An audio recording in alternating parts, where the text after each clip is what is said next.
नमस्कार, आप देख रहे हैं कमल राष्ट्रीय। आपके साथ मैं हूं तुषार शर्मा। शुरुआत करेंगे अब तक की हेडलाइंस के साथ। आबकारी नीति में दिल्ली के बाद अब गाजियाबाद तक जांच की आज। मनीष सिसोदिया के बैंक लॉकर को तलाश करने पहुंची सीबीआई।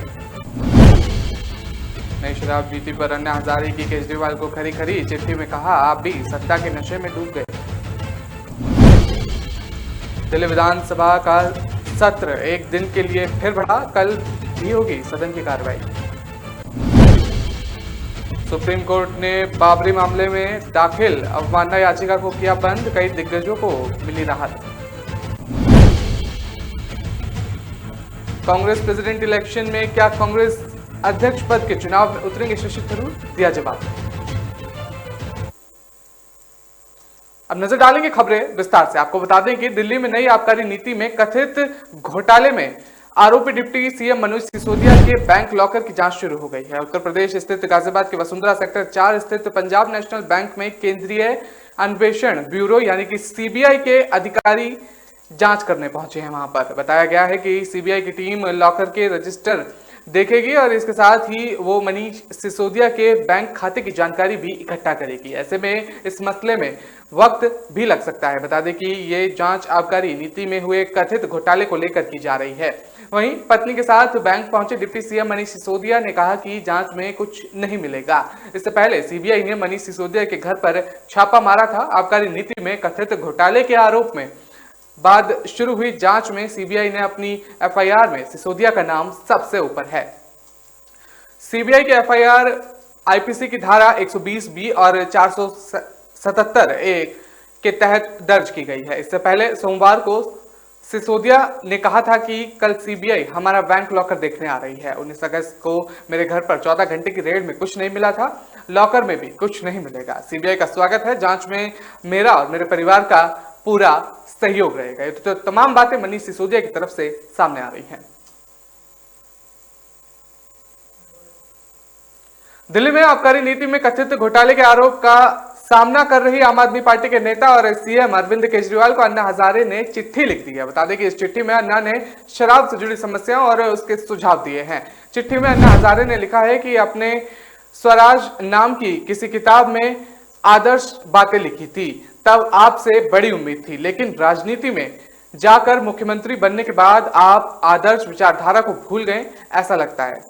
ये तमाम बातें उन्होंने कही। आपको बता दें, उन्होंने लिखा है कि जिस प्रकार शराब का नशा होता है उसी प्रकार सत्ता का भी नशा होता है। आप भी ऐसा सत्ता का नशा में डूब गए हैं। ऐसा लग रहा है कि अन्ना हजारे ने चिट्ठी में दिल्ली की आबकारी नीति की आलोचना करते हुए लिखा है कि राजनीति में जाकर मुख्यमंत्री बनने के बाद आप आदर्श विचारधारा को भूल गए हैं। ऐसा लगता है कि इसलिए दिल्ली राज्य में आपकी सरकार ने नई शराब नीति बनाई। ऐसा लगता है कि जिससे शराब की बिक्री और शराब पीने को बढ़ावा मिल सकता है।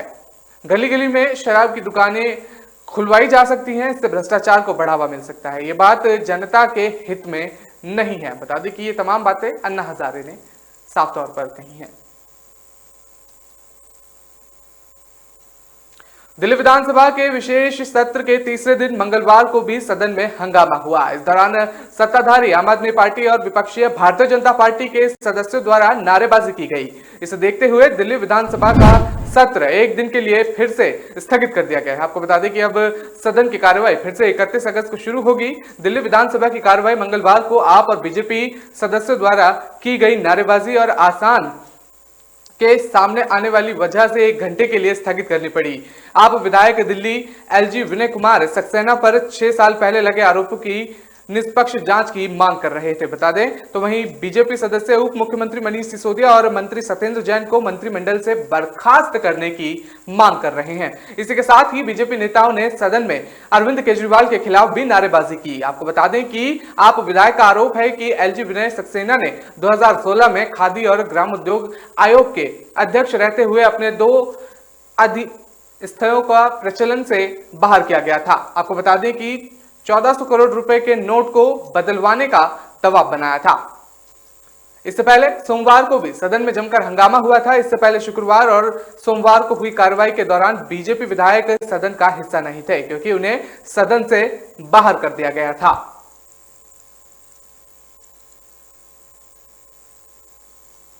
6 दिसंबर 1992 को अयोध्या में बाबरी ढांचे को ढाए जाने के बाद दाखिल अवमानना याचिका को सुप्रीम कोर्ट ने आज बंद कर दिया है। साथ ही सुप्रीम कोर्ट ने इस मसले में जुड़े सभी कार्रवाई को भी बंद कर दिया गया है। सुनवाई के दौरान सुप्रीम कोर्ट ने कहा कि याचिकाकर्ता अब इस दुनिया में नहीं है। साथ ही 2019 में आए फैसले के चलते भी अब इस मसले को बनाए रखना जरूरी नहीं है। सुप्रीम कोर्ट के जस्टिस LK कोल ने कहा कि एक बड़ी बेंच द्वारा फैसला सुनाया गया है और इसलिए इस मसले में अब कुछ नहीं रहा है। हम सिर्फ पुराने मसलों को फिर से उठाने का प्रयास कर रहे हैं। कुछ बच सकते हैं, कुछ जा सकते हैं। 5 जजों की पीठ पहले ही बड़े मुद्दों पर फैसला सुना चुकी है। सुप्रीम कोर्ट द्वारा बाबरी ढांचे को ढाए जाने के बाद दाखिल अवमानना को बंद किए जाने के बाद कई दिग्गजों को राहत भी मिली है। बता दें कि इनमें उमा भारती, मुरली मनोहर जोशी आदि के नाम भी शामिल हैं। अब उनके खिलाफ भी अवमानना की कार्रवाई बंद कर दी गई है। जस्टिस इंदिरा बनर्जी की अध्यक्षता वाली संविधान बेंच के पास भी कई मसलों की सुनवाई होगी। वहीं बता दें कि 6 सितंबर को कोर्ट सभी वकीलों से चर्चा कर सुनवाई की समय सीमा तय करेगी और 13 सितंबर से सुनवाई शुरू होगी। कांग्रेस अध्यक्ष का चुनाव 17 अक्टूबर को होना है। ऐसे में खबरों का बाजार गर्म है। कहा जा रहा है कि तिरुवनंतपुरम से सांसद और वरिष्ठ नेता शशि थरूर कांग्रेस अध्यक्ष पद का चुनाव लड़ सकते हैं। इन अटकलों के बीच शशि थरूर की पहली प्रतिक्रिया आई है। बता दें कि थरूर ने समाचार एजेंसी ANI से मामले को स्पष्ट करते हुए कहा कि मुझे इस पर कोई प्रतिक्रिया नहीं देनी है। थरूर ने कहा कि मैं बस ही कहूंगा जो मैंने अपने आर्टिकल में लिखा है। कांग्रेस पार्टी में चुनाव होते हैं तो यह पार्टी के लिए ही अच्छा होगा। थरूर ने मलयालम के एक दैनिक अखबार मातृभूमि में लेख लिखा है जिसमें उन्होंने स्वतंत्र और निष्पक्ष चुनाव कराने का आह्वान किया गया है। आपको बता दें इस आर्टिकल में उन्होंने कहा है कि कांग्रेस कार्य समिति की दर्जन भर सीटों के लिए भी पार्टी को चुनाव की घोषणा करनी चाहिए। थरूर ने आर्टिकल में लिखा है कि पार्टी को CWC के सदस्य पद के लिए चुनाव का ऐलान करना चाहिए था। ASICC और PCC सदस्यों को यह चुनने की अनुमति दी जानी चाहिए कि पार्टी के इन प्रमुख पदों पर कौन कौन नेतृत्व करेगा। बता दें कि शशि थरूर कांग्रेस के G23 नेताओं में भी शामिल थे जो बराबर पार्टी में संगठनात्मक बदलाव की मांग कर रहे हैं। तो फिलहाल वक्त तो चला एक छोटे से ब्रेक का। खबरों का सिलसिला लगातार जारी रहेगा।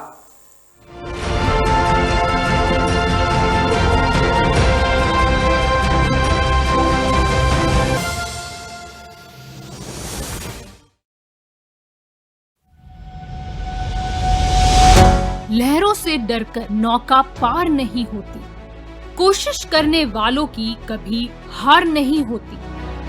नन्ही चींटी जब दाना लेकर चलती है, चढ़ती दीवारों पर 100 बार फिसलती है। मन का विश्वास रगों में साहस भरता है। चढ़कर गिरना, गिरकर चढ़ना न अखरता है। आखिर उसकी मेहनत बेकार नहीं होती, कोशिश करने वालों की कभी हार नहीं होती। डुबकी या सिंधु में गोताखोर लगाता है, जा जाकर खाली हाथ लौट कर आता है। मिलते नहीं सहज ही मोती गहरे पानी में, बढ़ता 2 गुना उत्साह इसी हैरानी में। मुट्ठी उसकी खाली हर बार नहीं होती, कोशिश करने वालों की कभी हार नहीं होती। असफलता एक चुनौती है, इसे स्वीकार करो। क्या कमी रह गई देखो और सुधार करो। जब तक न सफल हो नींद चैन को त्यागो तो, संघर्ष का मैदान छोड़कर मत भागो तो। कुछ किए बिना ही जय जयकार नहीं होती, कोशिश करने वालों की कभी हार नहीं होती। कुछ नया करो।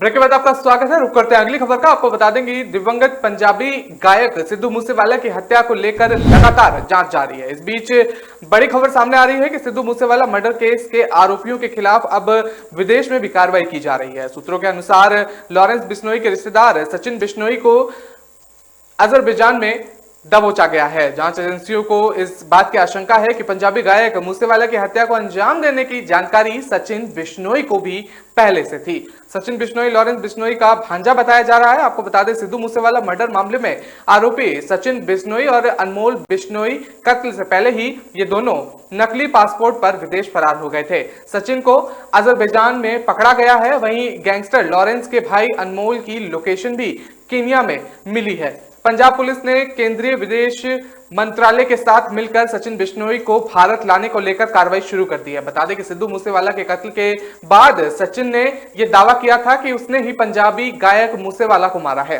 हालांकि ये दोनों वहीं हैं या नहीं, इसकी जांच होनी बाकी है। लॉरेंस की इन्वेस्टिगेशन में अनमोल बिश्नोई के अमेरिका जाने के बारे में बताया गया था, लेकिन अब उसके केनिया में होने के शक हैं। जानकारी के मुताबिक ये दोनों मूसेवाला के कत्ल से पहले ही फर्जी पासपोर्ट पर भारत छोड़ के भाग गए थे।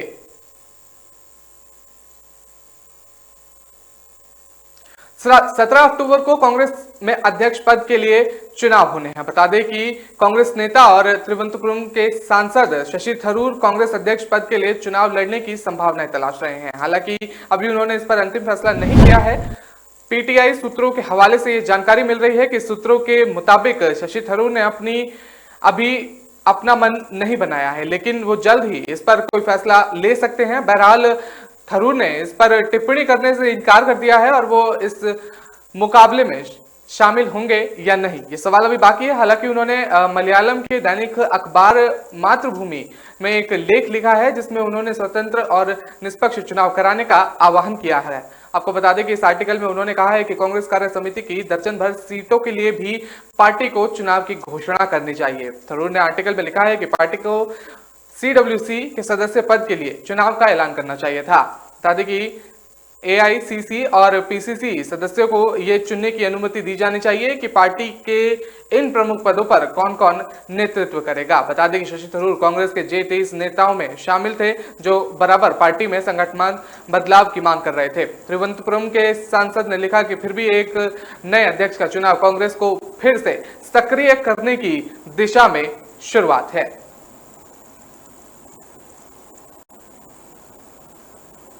दिल्ली में भारतीय जनता पार्टी के नेता और सांसद मनोज तिवारी ने आम आदमी पार्टी पर गंभीर आरोप लगाए हैं। दिल्ली में शिक्षा व्यवस्था और स्कूल के कमरे बनवाने में हुए कथित घोटाले पर तिवारी ने आम आदमी पार्टी पर हमला बोला है। बता दें कि बीजेपी सांसद ने कहा है कि दिल्ली के एक स्कूल में एक लड़की पर सीलिंग फैन गिर गया और उसकी हालत गंभीर है। राज्य सरकार के स्कूलों की हालत दयनीय है। आपको बता दें, एक रिपोर्ट के हवाले से तिवारी ने कहा है जो क्लासरूम 5 लाख रुपए में बन सकते थे उन्हें बनाने में 33 लाख रुपए लगाए गए।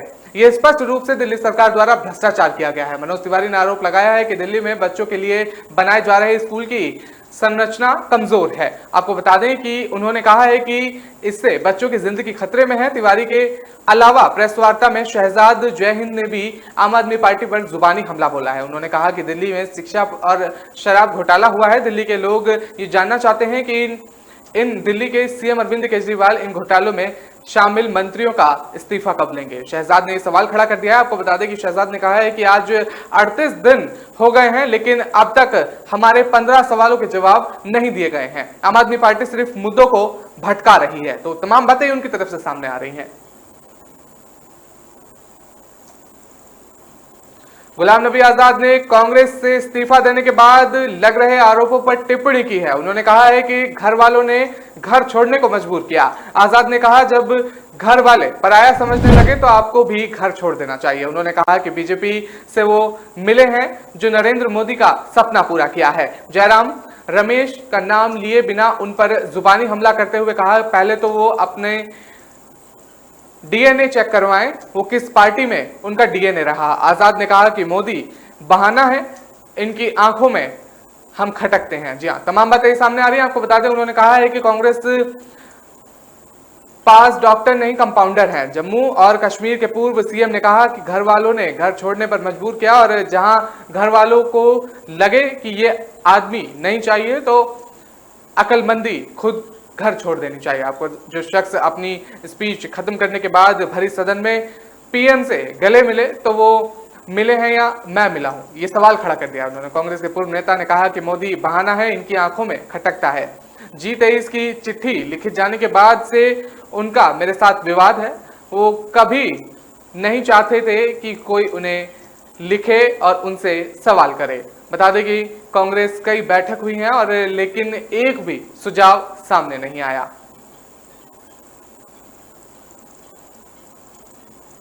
हिमाचल प्रदेश में चुनाव की आहट के बीच कांग्रेस राज्य की जनता से 300 यूनिट फ्री बिजली का वादा कर सकती है। मिली जानकारी के अनुसार छत्तीसगढ़ के सीएम भूपेश बघेल शिमला में बुधवार को मिनी घोषणा पत्र जारी करेंगे। इसमें कांग्रेस के 10 वादे होंगे। आपको बता दें कि कांग्रेस की ओर से यह ऐलान ऐसे वक्त में हो रहा है जब आम आदमी पार्टी राज्य में भारतीय जनता पार्टी के खिलाफ सकारात्मक रुख अख्तियार करते हुए जनता को वादे के तौर पर गारंटी दे रही है। सूत्रों से मिली जानकारी के अनुसार कांग्रेस इस चुनाव में महिलाओं को हर महीने 1500 रुपए और युवाओं को 5 लाख रोजगार का भी वादा किएगी। आपको बता दें कि कांग्रेस जनता से पुरानी पेंशन पर भी वादा कर सकती है। सरकार बनने पर 10 दिनों में पुरानी पेंशन योजना बहाली का ऐलान कर सकती है। इसके अलावा चुनावी पोस्टरों पर पूर्व सीएम वीरभद्र सिंह का चेहरे को प्रमुखता दी जाएगी। आपको बता दें कि वीरभद्र सिंह की पत्नी प्रतिभा सिंह फिलहाल प्रदेश कांग्रेस अध्यक्ष हैं। उधर बुधवार को ही दिल्ली के उप मुख्यमंत्री मनीष सिसोदिया और पंजाब के मुख्यमंत्री भगवत मान हिमाचल दौरे पर रहेंगे। मनीष सिसोदिया और भगवत मान पालमपुर में आम आदमी पार्टी की तरफ से हिमाचल प्रदेश को चौथी गारंटी देंगे। आपको बता दें सूत्रों से मिल रही जानकारी के अनुसार आम आदमी पार्टी की ये चौथी चुनावी गारंटी महिलाओं के लिए होगी।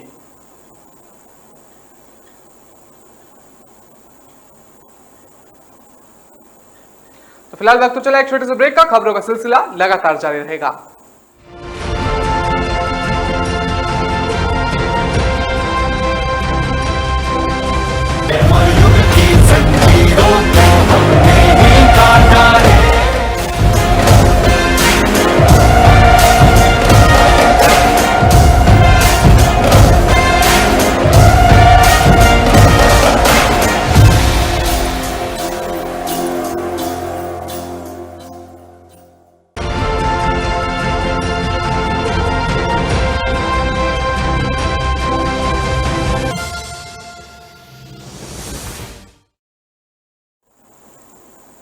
ब्रेक के बाद आपका स्वागत है। छत्तीसगढ़ के मुख्यमंत्री भूपेश बघेल से उनके निवास कार्यालय में मुंबई स्थित जापान के कंसुलेट जनरल ऑफ जापान के प्रतिनिधिमंडल ने मुलाकात की। मुख्यमंत्री बघेल को इस दौरान जनरल ने विकास की ओर तेजी से अग्रसर छत्तीसगढ़ राज्य की सराहना की। आपको बता दें उन्होंने जापान की ओर से निवेश सहित हर संभव सहयोग और समन्वय की इच्छा जाहिर की।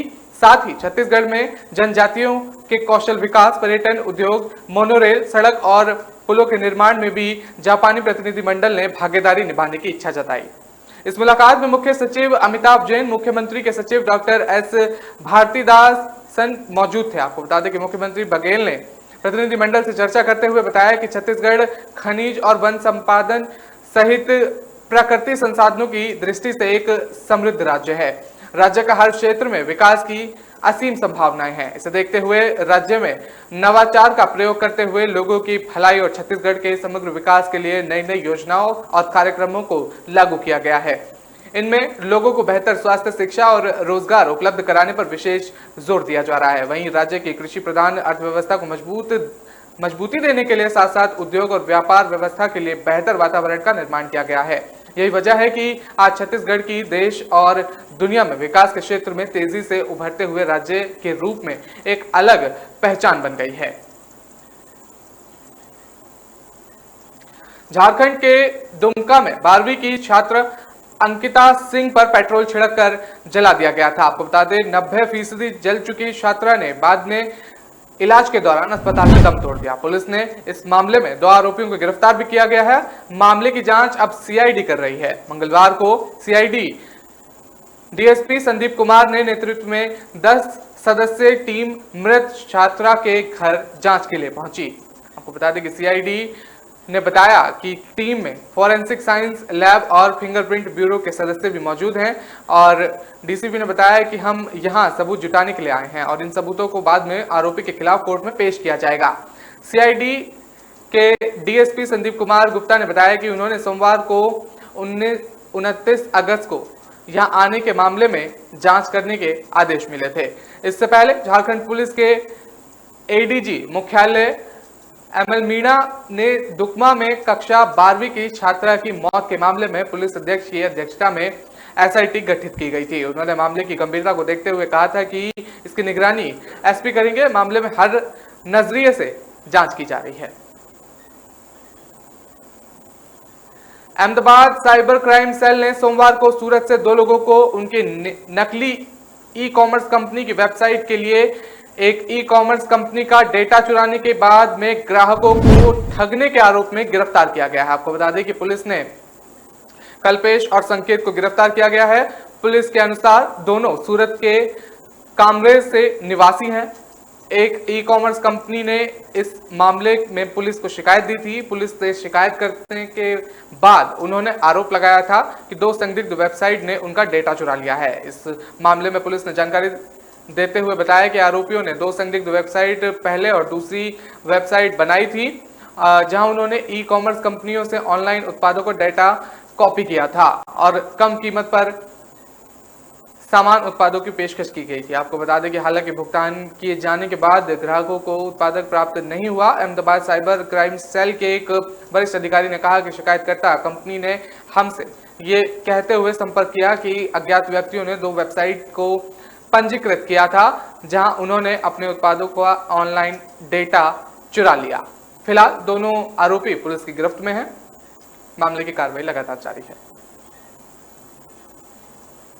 देश के कई राज्यों में भारी बारिश और बाढ़ से लोग बेहाल हैं। यूपी से लेकर उत्तराखंड तक और कर्नाटक से लेकर आंध्र प्रदेश तक हाहाकार मचा हुआ है। उत्तर से दक्षिण तक बाढ़ लोगों के सामने मुसीबत बनकर खड़ी हो गई है। भारी बारिश की वजह से उत्तराखंड के जोशीमठ के पास खचारा नाले में अचानक सैलाब आने से लोगों की परेशानियां काफी बढ़ गई। दक्षिण भारत में आफत की बारिश से कई राज्य बेबस और लाचार नजर आ रहे हैं। यूपी के पूर्वांचल में गंगा नदी का विकराल रूप लोगों को डराने लगा है। यूपी के सहारनपुर में अचानक आए सैलाब से हाहाकार मच गया है।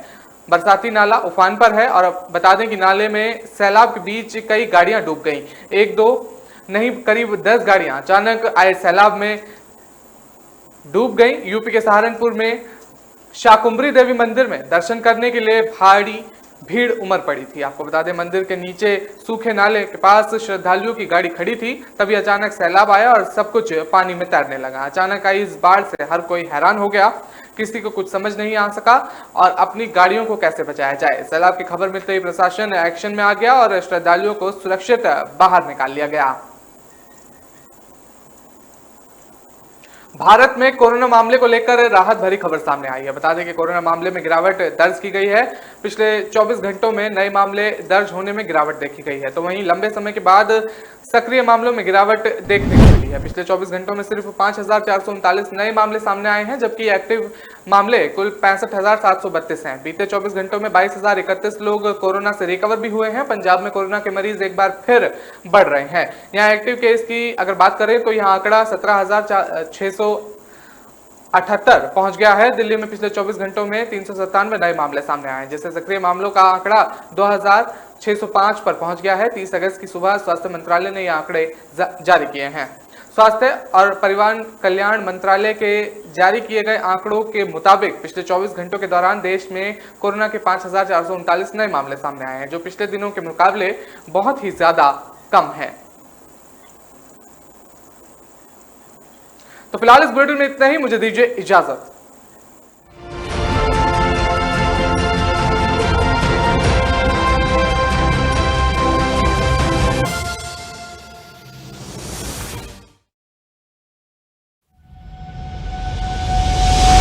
लहरों से डरकर नौका पार नहीं होती, कोशिश करने वालों की कभी हार नहीं होती। नन्ही चींटी जब दाना लेकर चलती है, चढ़ती दीवारों पर 100 बार फिसलती है। मन का विश्वास रगों में साहस भरता है। चढ़कर गिरना, गिरकर चढ़ना न अखरता है। आखिर उसकी मेहनत बेकार नहीं होती, कोशिश करने वालों की कभी हार नहीं होती। डुबकी या सिंधु में गोताखोर लगाता, जा जाकर खाली हाथ लौट कर आता। मिलते नहीं सहज ही मोती गहरे पानी में, बढ़ता 2 गुना उत्साह इसी हैरानी में। मुट्ठी उसकी खाली हर बार नहीं होती, कोशिश करने वालों की कभी हार नहीं होती। असफलता एक चुनौती है, इसे स्वीकार करो। क्या कमी रह गई देखो और सुधार करो। जब तक न सफल हो नींद चैन को त्यागो तो, संघर्ष का मैदान छोड़कर मत भागो तो। कुछ किए बिना ही जय जयकार नहीं होती, कोशिश करने वालों की कभी हार नहीं होती। कुछ नया करो।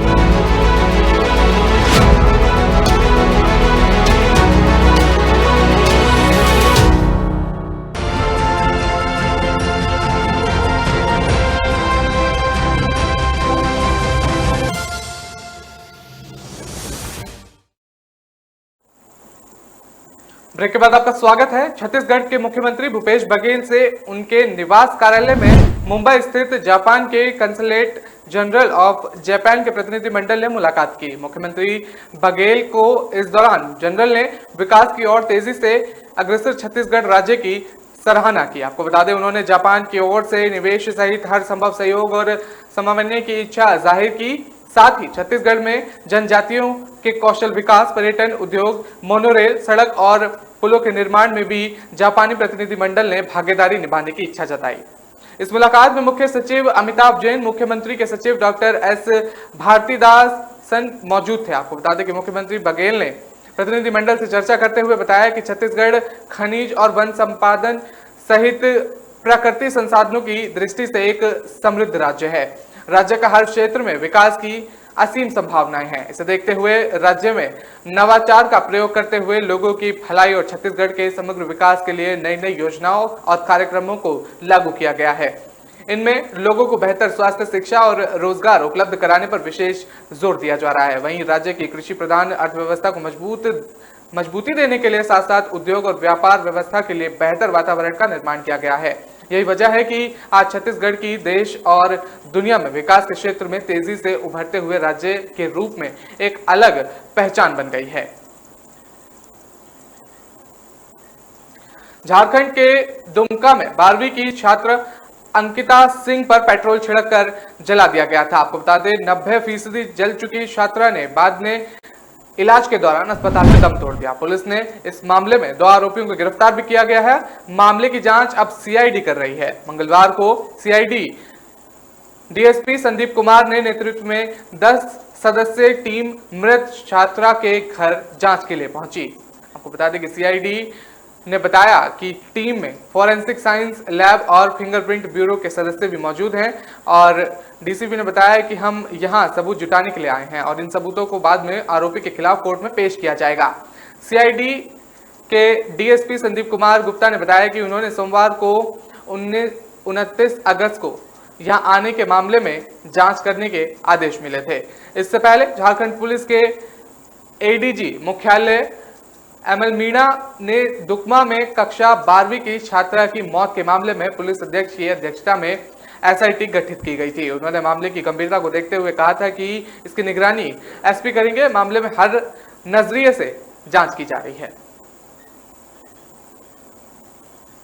अहमदाबाद साइबर क्राइम सेल ने सोमवार को सूरत से 2 लोगों को उनके नकली ई कॉमर्स कंपनी की वेबसाइट के लिए एक ई कॉमर्स कंपनी का डेटा चुराने के बाद में ग्राहकों को ठगने के आरोप में गिरफ्तार किया गया है। आपको बता दें कि पुलिस ने कल्पेश और संकेत को गिरफ्तार किया गया है। पुलिस के अनुसार दोनों सूरत के कामरेज से निवासी हैं।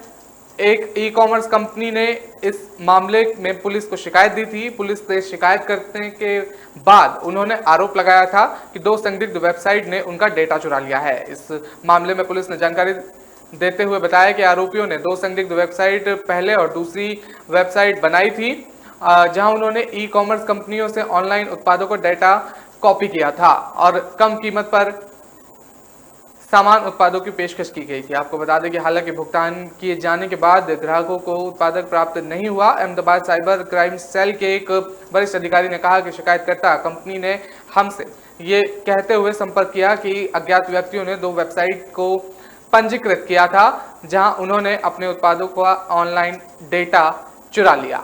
फिलहाल दोनों आरोपी पुलिस की गिरफ्त में हैं। मामले की कार्रवाई लगातार जारी है। देश के कई राज्यों में भारी बारिश और बाढ़ से लोग बेहाल हैं। यूपी से लेकर उत्तराखंड तक और कर्नाटक से लेकर आंध्र प्रदेश तक हाहाकार मचा हुआ है। उत्तर से दक्षिण तक बाढ़ लोगों के सामने मुसीबत बनकर खड़ी हो गई है। भारी बारिश की वजह से उत्तराखंड के जोशीमठ के पास खचारा नाले में अचानक सैलाब आने से लोगों की परेशानियां काफी बढ़ गई। दक्षिण भारत में आफत की बारिश से कई राज्य बेबस और लाचार नजर आ रहे हैं। यूपी के पूर्वांचल में गंगा नदी का विकराल रूप लोगों को डराने लगा है। यूपी के सहारनपुर में अचानक आए सैलाब से हाहाकार मच गया है। बरसाती नाला उफान पर है और बता दें कि नाले में सैलाब के बीच कई गाड़ियां डूब गईं।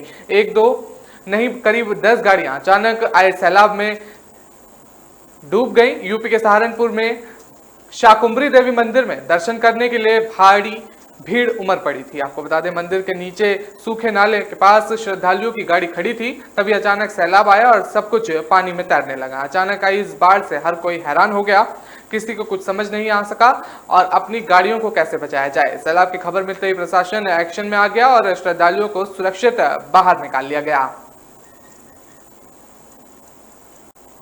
भारत में कोरोना मामले को लेकर राहत भरी खबर सामने आई है। बता दें कि कोरोना मामले में गिरावट दर्ज की गई है।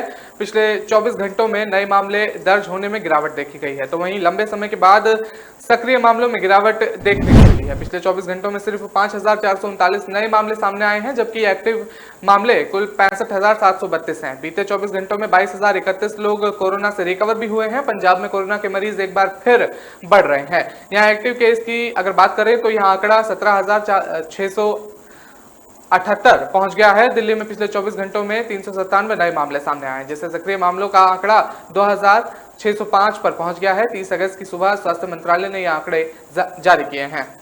स्वास्थ्य और परिवार कल्याण मंत्रालय के जारी किए गए आंकड़ों के मुताबिक पिछले 24 घंटों के दौरान देश में कोरोना के 5,439 नए मामले सामने आए हैं, जो पिछले दिनों के मुकाबले बहुत ही ज्यादा कम है। तो फिलहाल इस बुलेटिन में इतना ही। मुझे दीजिए इजाजत।